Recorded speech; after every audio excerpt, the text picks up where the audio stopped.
Guys, I'm so excited because season 4 of Camp Cretaceous had come out, and some of you wanted me to do an episode by episode review. And you know what? I think that would actually be fun. Now that I've gotten some rest and I've watched the first episode, oh my god, let's talk about this. Oh god, I'm so excited, you guys. I am so freaking excited. I'm trying to contain my excitement right now. A lot of that excitement has been filtered out from when I watched it. But oh my god, I just watched the first episode. It's already looking good. Okay, so let's get into it. The 6th group of friends are on the ocean. Let me just say, that water animation, some of the best I have seen. I know that when it comes to CGI and water animation, people have pretty got that down pat, but honestly, I'm liking it. It really makes me feel like they're on the ocean. I had to look a second time to see whether or not it was actually real, because, dude, they're doing this so well. Everyone is trying to reminisce and have dinner. They only have a few things to eat. It's not like it's a grandiose dinner, but that's not the point. It's not about the food that they're eating. It's about the camaraderie and the fact that they think they're going home. So this might be the last time that the group all sees each other. I've got to say, I started off hating the characters. I know some people already know this, but for those who don't know or are new to the channel, I started off hating a lot of these characters. Except for Darius, because he was the only one that seemed level-headed and honestly tolerable in the entire group. The others were just freaking annoying, and maybe that was by design. But it's so interesting to see how the characters have matured and have come so far. Brooklyn used to be annoying as well, but now all the characters, even though they still have those quirks about them, they have matured tremendously and have become a lot more tolerable. And in a way, they kind of feel to me like Land Before Time characters. Like, I really, really like these characters. They did a great job fleshing them out. Kenji is up controlling the yacht. He's the only one who knows how to sail. Now, if you remember from the last season, it didn't work out so well between Kenji and Darius. You see, Darius was willing to put the group and everyone else ahead of Brooklyn. Kenji, who I suspected from what I looked at, you could see my videos on that, who has the hots for Brooke, it's very obvious, came down a little bit hard on Darius. Even though Brooklyn is the one that told him to go ahead, don't come after me, just save everyone else. I think Darius did the right thing considering, especially when Brooklyn gave him the go-ahead to do that. Kenji was coming it from a moral high ground, but I think it was a little bit more than that. I think that he was also coming at it from his feelings for Brooke. And you really can't blame him, because when you like someone, and I know that he hasn't explicitly said it, at least as far as I know, but when you like someone and someone neglects them or puts everybody else above them, you can't get your feelings hurt. To me, that would be the same thing as us being on an island. Instead of trying to find an actual way to get the monster off our back, the first thing everyone does is feed my dog to the monster. My baby, my puppy. Even though what they did might be right to save the rest of the group, because of the love that I have for my puppy, I'm gonna be really, really heartbroken, and I'm gonna hate those people for the rest of my life. Even though I know what they did was technically right because they had to save everybody else, but they sacrificed my puppy. So I didn't want to just go in on Kenji. I mean, yeah, he was being an asshole to Darius, but I tried to take a step back and look at it from his point of view. I think he really cares about Brooke, and to him, that's probably what it feels like. So she goes in to talk to him, telling Darius that she'll take care of him. She talks to him in his lingo, and invites him down for dinner. Darius tries to break the ice, and it is not working. We get some fun exposition from Ben, who, of course, now was like the Bear Grylls of the group. He went from being Richard from Silicon Valley to Bear Grylls in like the space of a few episodes, which is awesome character development for him. And he brings out these grubs, which are honestly high in protein. And Sammy's like, I'm gonna try one. And then we get a funny little clip of them all avoiding the grub that ended up on Darius's face, when meanwhile, they discover that someone is stealing their food. You see, they have a stowaway on the boat, a Compsognathus. Now, I don't know if this is the dinosaur that we heard in the last season. I mean, by now they would have found another dinosaur. Like, if it was a really big dinosaur, by now they would have found it on the boat, or it would have made up some noise, unless it's on the bottom of the boat, which I'm thinking it was just this creature, and they just made it to sound a lot bigger than it was.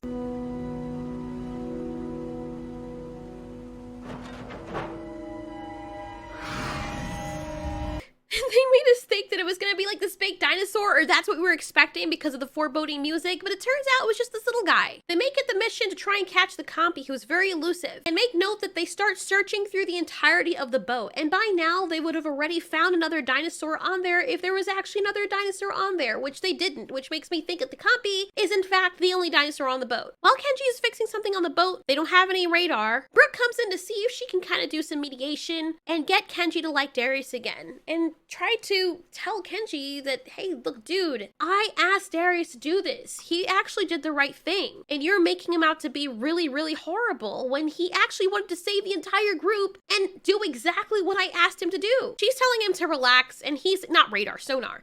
He's saying that without sonar or anything like that, they're basically dead in the water, and he's not gonna chillax, as she puts it, because he's all about getting them home and getting them to safety. Mind you, this is Kenji we're talking about. The same Kenji who was full of himself from the start. I thought it would be fun to go back down memory lane and look at exactly who Kenji was before all of this started. Greetings, my dudes. Kenji is here, so let the party commence. Put this in my room. So what's your deal? That was Kenji. Now let's look at the Kenji that we have now. The mature Kenji who's gone through some shit days. The Kenji who is now trying to be the alpha of the group and trying to be the mature one. Brooklyn asked me to do. What's your problem? For once, when you have to do the right thing, I'd like to see you put this group first, just once. Kenji. That's the same Kenji. It is so amazing how life experiences can change people, how life experiences can age people. I'm pretty sure the stuff that Kenji used to worry about on his day-to-day when he was like back home on the mainland before all of this happened were trivial pebble in my shoe incidents. But now that he's been chased by dinosaurs, had to save his friends, been saved by his friends, he has a whole new outlook. Kind of like when you send soldiers to war. Kenji is now a man. He is now accepting his responsibility. And even though he's not totally right about Darius, I could see where he's coming from his perception. Thank goodness Brooke was there to set the record straight. Darius didn't just go out of his way to sacrifice Brooke. And I think it's very important that Darius stand on his two legs with Brooke and tell him that. Because the last thing that the group wants is for them to be separated or divided, especially in a situation like this. But like I said, I think it's a little bit more than that. As they go around looking for the compy, everyone is still thinking about ways to say goodbye to each other. Yaz on the left, who I feel like I have a lot in common with her. Sammy is way too extroverted for me, but I'm also huggy with people. I'm the kind of person who'll be like, oh my God, give him a hug. Like if I know you or if you're crying. And Yaz is the artsy and sportsy person, which is also me. And Ben is the weird nerdy person who is also me. I don't know. I feel like all these characters are kind of like different versions of myself. I can relate to each of these characters. But anyway, Yaz does the best thing that she can think of, and she draws a picture, or she drew a picture of the group, and she gives it to Sammy as a going away present, which is something I honestly would do, except I would draw all of us as like dragons or something. In the meantime, Brooke and Kenji are in the control room trying to get the sonar to work. Remember when I said that they're probably gonna pair up some of these guys in Camp Cretaceous? A lot of you said I was right, and I don't know how you knew that. I just speculated it, but they seem to be heavily implying it in this weird, awkward scene. Oh, yes! Yes! I can't believe you got that to work. Like, you're so amazing. Tech, I mean, you know, technology.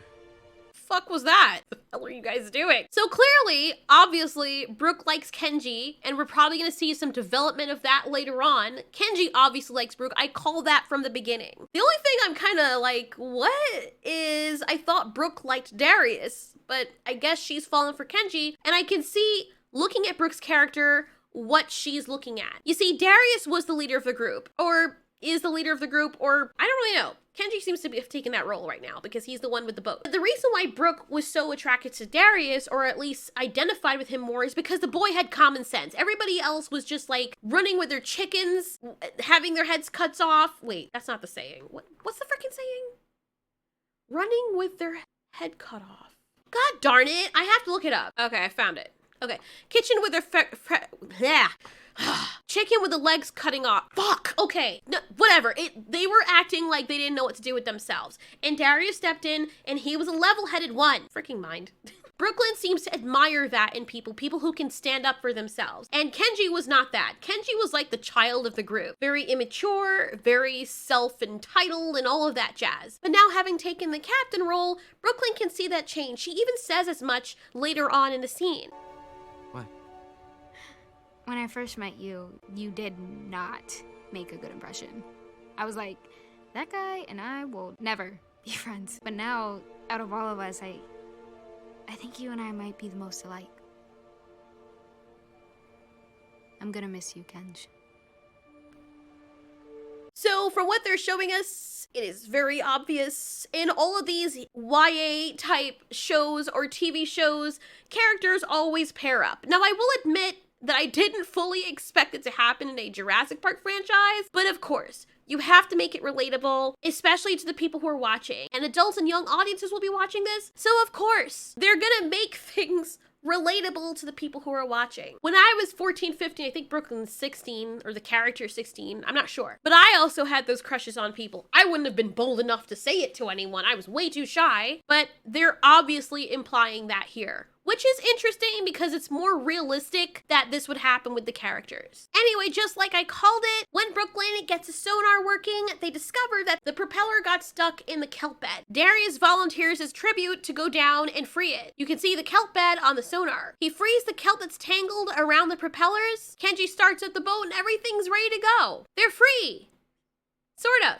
But there's something concerning as some kind of creature in the ocean's headed for Darius, who is still in the water. It's a shark, and he's headed straight for Darius. Everyone tries to pull the rope, but the combi that was on the boat that they still haven't really caught chewed through the rope earlier, and it snapped, so they weren't able to pull Darius back to the boat. Meanwhile, Darius is in distress, having just saved everyone. As if things couldn't get worse, Kenji and Brooke see something else right behind the shark. And it's much bigger. This creature will haunt them for the rest of their lives because it's a creature they didn't even expect to find them all the way out here.